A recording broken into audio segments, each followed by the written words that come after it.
नमस्कार दोस्तों, कैसे हैं आप सब। आप सभी के लिए यूपीपीएससी के द्वारा आरओ एआरओ का एग्जाम कराया जा रहा है। आप सभी को जैसा कि पता है, इसके लिए सबसे अच्छा बुक माना जाता है घटना चक्र की। दोस्तों, यह घटना चक्र हर एग्जाम के लिए इंपॉर्टेंट है। पीसीएस, यूपीपीसीएस, किसी भी state PCS, UPSC, RO ARO, हर एग्जाम के लिए।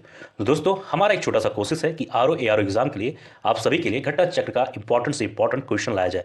तो दोस्तों, इसी सिलसिले में ये छोटा सा सीरीज आप सभी के लिए। दोस्तों, इस वीडियो को जरूर अपने दोस्तों के साथ शेयर करना और खुद भी इसका लाभ उठाना। जय हिंद। स्वागत है आप सभी का नालंदा यूनिवर्स 77 पर। कैसे हैं दोस्तों। आज मैं बात करने वाला हूं ज्योग्राफी यानी भूगोल के बारे में, और ये प्रैक्टिस सेट्स है। जैसा आप सभी को पता है कि इस समय यूपीपीएससी आरओ एआरओ का प्रैक्टिस सेट चल रहा है हमारे इस यूट्यूब चैनल पर, तो जाइए लाभ उठाइए। तो आज का पहला सवाल है दोस्तों कि इसमें पूछा गया है, एक मिनट जाइए, निम्न में से कौन सा तट कोचिच बंदरगाह से संबंधित है। तो इसका सही उत्तर होगा ऑप्शन नंबर ए यानी कि मालाबार तट। और ये मालाबार तट कहाँ है, तो ये है केरल में। ठीक है, तो ये कोचिज बंदरगाह जो कि केरल में है, ये मालाबार तट के सहारे एक सुंदर प्राकृतिक बंदरगाह है जिसे वर्ष भर इस्तेमाल किया जाता है। ठीक है, तो आपको ये जानकारी होनी चाहिए। ठीक, आगे बढ़ते हैं अगले सवाल पर। यहाँ पर है कि भारत के निम्नलिखित बंदरगाहों में से कौन सा एक उड़ीसा तट पर अवस्थित है। तो इसका सही उत्तर होगा ऑप्शन नंबर सी यानी कि पारादीप। ठीक है, तो पारादीप बंदरगाह का विकास कोलकाता और विशाखापट्टनम बंदरगाहों के भार को कम करने के उद्देश्य से किया गया था। ठीक है, यहाँ से मुख्यतः दोस्तों जापान को लौह अयस्क का निर्यात किया जाता है। ठीक है, आगे बढ़ते हैं अगले सवाल पर। वर्तमान मुंबई बंदरगाह के दबाव को कम करने के लिए कौन से पतन का निर्माण किया गया। अच्छा सवाल है, इंपॉर्टेंट सवाल है। सही उत्तर होगा डी यानी कि नाहवा शेवा। ठीक है, तो नाहवा शेवा पतन मुंबई बंदरगाह के दबाव को कम करने के लिए महाराष्ट्र में स्थापित किया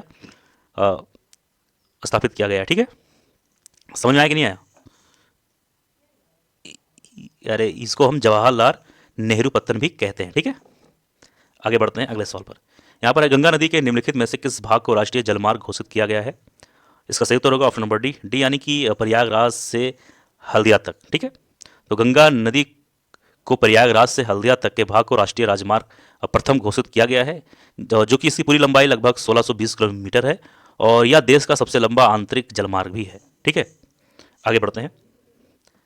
अगला सवाल है कि कोंकण रेलवे किस किस को जोड़ता है। तो सही उत्तर होगा बी, रोहा से मंगलोर को।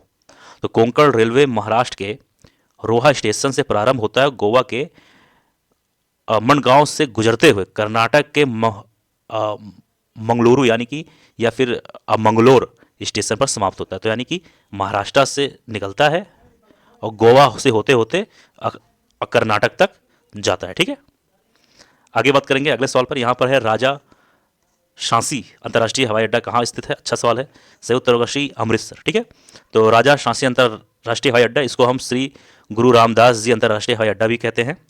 ये अमृतसर पंजाब में स्थित है। ठीक है, यह हवाई अड्डा अमृतसर अजनाला रोड पर राजा सांसी गांव के निकट स्थित है, जबकि हैदराबाद में राजीव गांधी अंतर्राष्ट्रीय हवाई अड्डा है। मतलब ये भी जानकारी ले लो, जैसे है ये तो बता दिया अमृतसर का। और अगर कोई पूछ ले कि हैदराबाद में कौन सा फेमस अंतर्राष्ट्रीय हवाई अड्डा है, तो आपको मालूम होना चाहिए कि हैदराबाद में राजीव गांधी अंतर्राष्ट्रीय हवाई अड्डा है।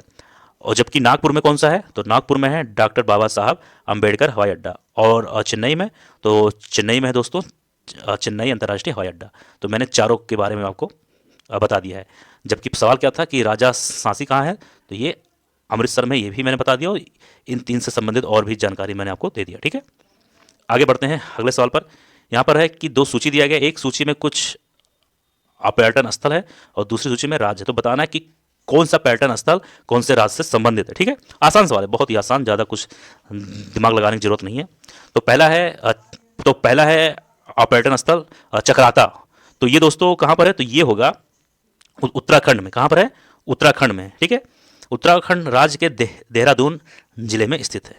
ठीक, अब भी क्या है, बी में है हाफलांग। क्या है, हाफलांग। तो ये कहाँ पर है, तो ये असम में स्थित है। ठीक है, असम राज्य के दीमा हासाओ जिले का एक कस्बा है ये। ठीक है, लेकिन आपको सिर्फ ये याद करना है, असम और उत्तराखंड, क्योंकि इसके अंदर का कौन सा जिला ये सब जल्दी नहीं पूछता। ठीक है, ये वाला, ये बी का संबंध 1 से होगा और ए का संबंध 3 से होगा। ठीक, अब सी आता है कालिम्पोंग। तो ये दोस्तों है पश्चिम बंगाल में। ठीक है, अब लास्ट में क्या आता है, कुफरी, तो ये दोस्तों है हिमाचल प्रदेश में इसके सामने वाला। ठीक है, आगे बात करेंगे अगले सवाल पर। यहाँ पर भारत में निम्नलिखित नगरों में से किसको गुलाबी नगरी कहते हैं? आसान सवाल है, मैं इसका उत्तर नहीं बताऊंगा, आपको कमेंट बॉक्स में लिखना है इसका उत्तर। चलिए आगे बढ़ते हैं। इसमें भारतीय पर्यटन मंत्रालय ने भारत में पर्यटन को प्रोत्साहित करने हेतु जिस अवधारणा को लोकप्रिय करने का उपयोग किया है वह कौन सा है? तो सही उत्तर होगा ऑप्शन नंबर डी, यानी कि अतुल्य भारत।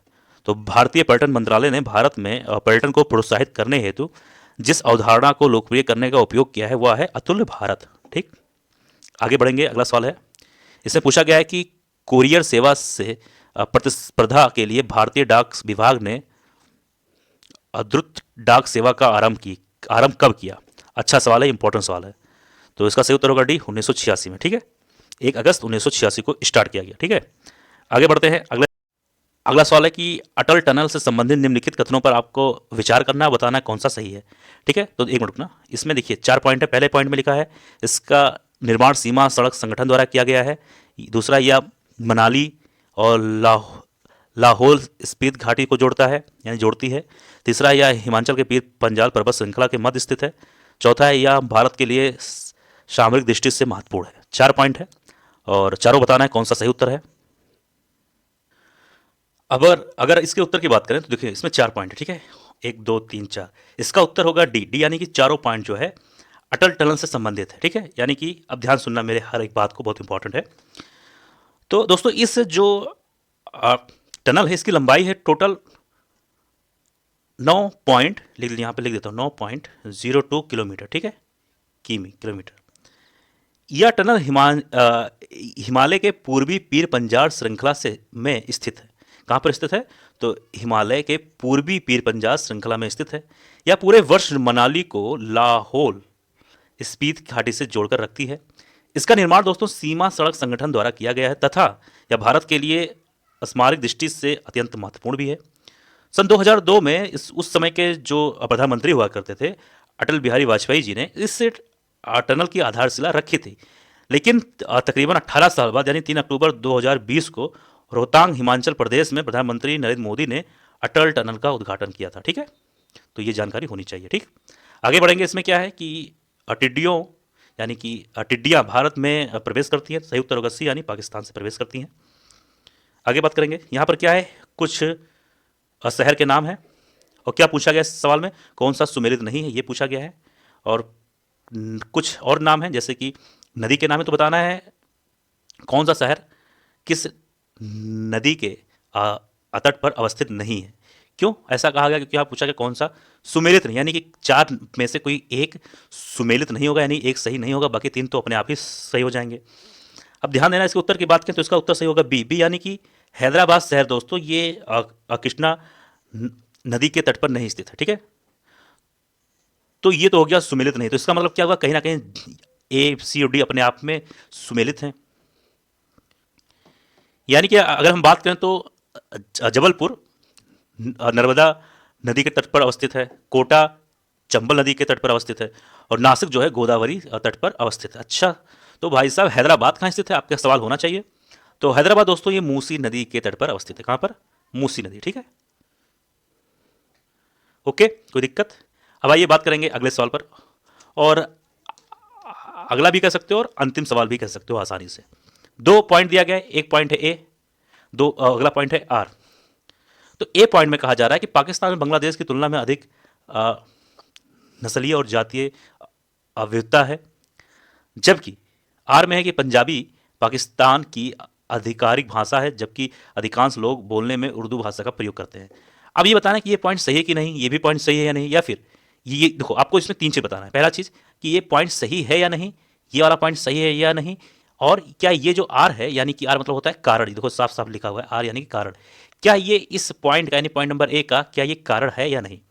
तो इसके उत्तर की बात करें तो ध्यान देना, इसका उत्तर सही होगा सी, यानी कि ये वाला, यानी कि ए सही है परंतु आर गलत है, यानी कि पाकिस्तान में बांग्लादेश की तुलना में अधिक नस्लीय और जातीय विविधता है, ये बात तो सही है। लेकिन अगर आप कहें कि आर वाला सही है तो नहीं, ना ना ना ना, आर वाला सही नहीं है, यानी कि पंजाबी पाकिस्तान की आधिकारिक भाषा है, ये बात गलत है, जबकि अधिकांश लोग बोलने में उर्दू भाषा का प्रयोग करते हैं। ठीक है, तो आई थिंक ये चीज़ आपको समझ में आया कि नहीं, पहले ये बताइए आप लोग, समझ में आया कि नहीं आया?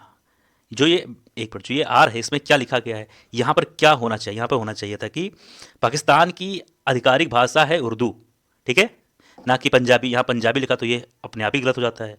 पाकिस्तान में 8% लोग उर्दू तथा 48% लोग पंजाबी तथा शेष अन्य भाषा का प्रयोग करते हैं। तो ये था आज का वीडियो दोस्तों, उम्मीद है वीडियो पसंद आया होगा। किसी सवाल में कोई डाउट कोई परेशानी जरूर कमेंट बॉक्स में लिख दो, बता दो। मिलते हैं किसी और वीडियो में। जय हिंद, जय भारत।